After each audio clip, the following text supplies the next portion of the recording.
मंडळी, नुकत्याच झालेल्या हरियाणा विधानसभेच्या निवडणुकीचा निकाल कमालीचा धक्कादायक असा लागला। हरियाणामध्ये भाजपाची सत्ता जाऊन काँग्रेस प्रचंड बहुमतासह सत्तेवर येणार हा बहुतांश राजकीय विश्लेषक आणि एक्झिट पोलचा अंदाज खोटा ठरवत भाजपानं येथे स्पष्ट बहुमतासह विजयाची हॅट्रिक साधली। त्यातही उल्लेखनीय बाब म्हणजे हरियाणात सलग तिसऱ्यांदा विजय मिळवताना अनेक राजकीय समीकरणं भाजपनं मोडीत काढली। हरियाणामधील राजकारणात प्रभावी जातसमूह असलेल्या जाटांची नाराजी भाजपाला महागात पडेल।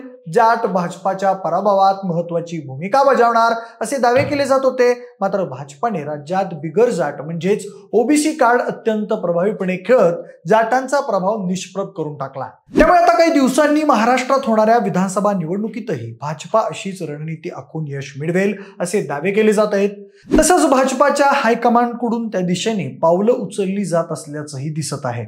दरम्यान त्यासाठीच भाजपाने महाराष्ट्रामध्ये एकीकडे जरांगे पाटलांच्या मराठा आरक्षण आंदोलनामुळे मराठा जातीमध्ये निर्माण झालेल्या नाराजीला काउंटर करण्यासाठी ओबीसींचं ध्रुवीकरण घडून आणण्याची तयारी सुरू केली आहे, तर दुसरीकडे मराठा समाजालाही आपल्यासोबत ठेवण्यासाठी स्थानिक पातळीवरील अनेक मराठा नेत्यांना बळ देण्यास सुरुवात केली आहे।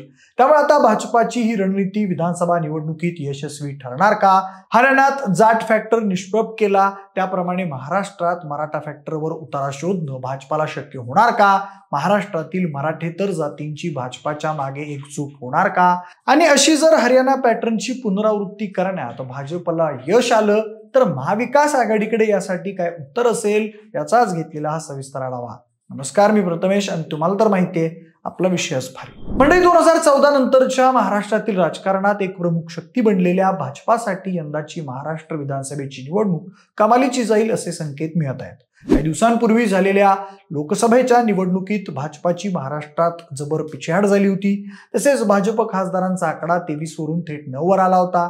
त्याप्रमाणेच आता विधानसभेतही भाजपाची आमदार संख्या 3 आकड्यावरून घसरून 2 आकड्यांमध्ये येईल असे दावे केले जात आहेत। त्यासाठी 10 वर्षांपासूनच्या सत्तेमुळे असलेली अँटी इन्कम्बन्सी, फोडाफोडीच्या राजकारणामुळे निर्माण झालेली नाराजी, शेतकऱ्यांचे प्रश्न आदी कारणांसोबतच मराठा आरक्षणाचा मुद्दा हे प्रमुख कारण ठरणार आहे असं बोललं जात आहे।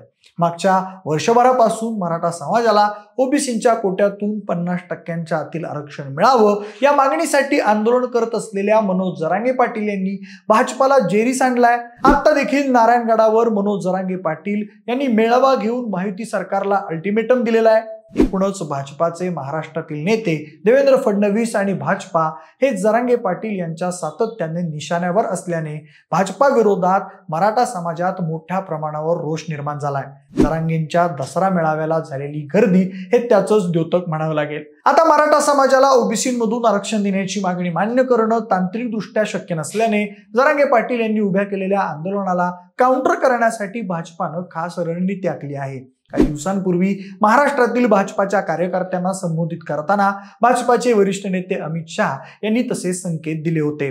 आम्ही ज्याप्रमाणे जाट आणि पटेल आंदोलन हाताळलं त्याचप्रमाणे मराठा आंदोलनाला हाताळू असं सूचक विधान त्यांनी केलं आहे। दरम्यान महाराष्ट्रामध्ये मराठा समाज आणि ओबीसींमध्ये सामंजस्य निर्माण करण्यासाठी भाजपाकडून आता खास रणनीती आखण्यात येत आहे। महायुतीच्या जागा वाटपामध्ये ओबीसी आणि मराठा समाजादरम्यान ताळमेळ बसवला जाईल।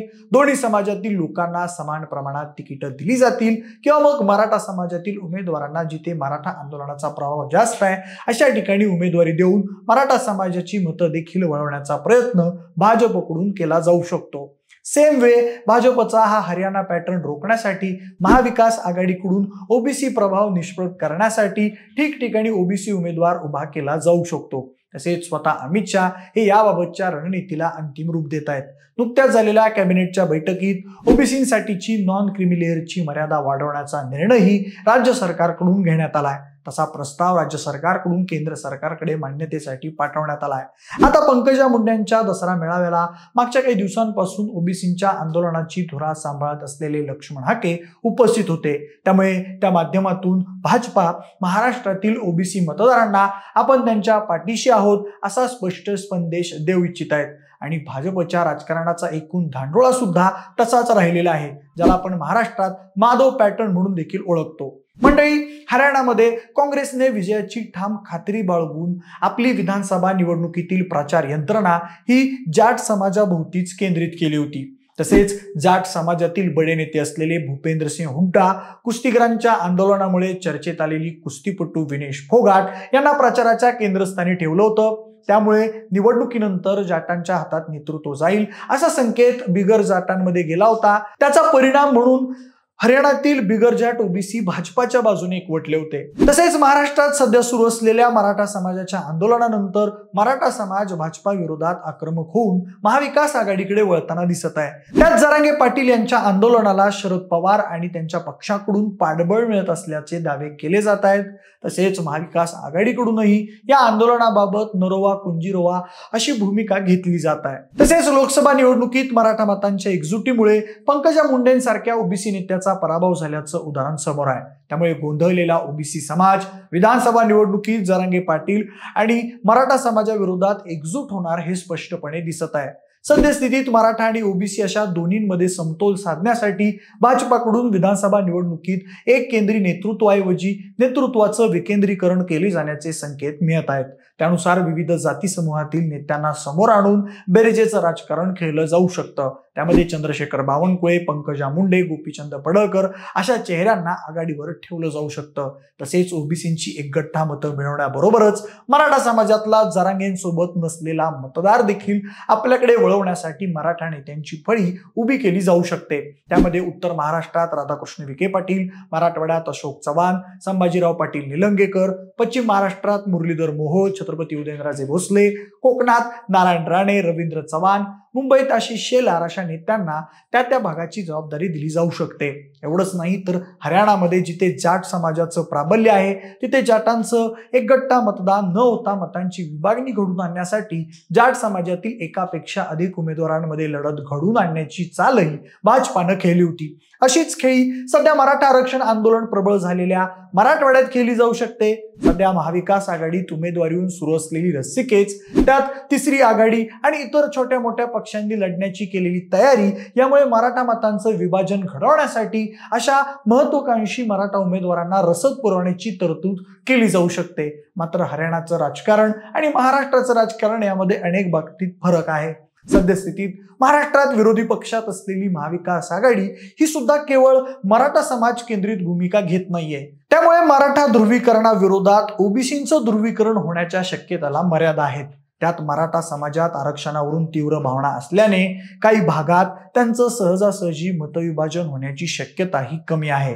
यासोबतच महाविकास आघाडी महायुतीच्या या हरियाणा पॅटर्नला रोखण्यासाठी नवा मद म्हणजेच मराठा प्लस धनगर पॅटर्न राबवण्याची शक्यता आहे. त्याचं कारण म्हणजे ओबीसी प्रवर्गामध्ये सर्वात मोठी जात म्हणून धनगर समाजाकडे पाहिलं जातं. म्हणूनच की काय धनगर समाजातील महादेव जानकर, गोपीचंद पडळकर, लक्ष्मण हाके यासारख्या नेत्यांना महायुतीने सोबत ठेवण्याचा प्रयत्न केला.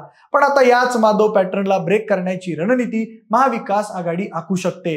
त्यासाठी ते धनगर ध्रुवीकरण करण्याचा देखील प्रयत्न करू शकतात असं बोललं जात आहे. त्यामुळे अशा परिस्थितीत भाजपाची ही रणनीती कितपत यशस्वी ठरेल हा प्रश्नच आहे. बाकी आता हरियाणासारखी खेळी करून महाराष्ट्रात यश मिळवू पाहणाऱ्या भाजपाला यश मिळेल का? तसं झाल्यास कुठले फॅक्टर भाजपाला अनुकूल ठरू शकतात? याबाबत तुम्हाला काय वाटतंय तुम्ही आम्हाला कमेंटच्या माध्यमातून नक्की कळवा. जरा व्हिडिओ आवडला असेल तर लाईक आणि शेअर करा. सोबतच आपल्या विशेष भरी या YouTube चॅनलला देखील सबस्क्राईब करायला विसरू नका. धन्यवाद.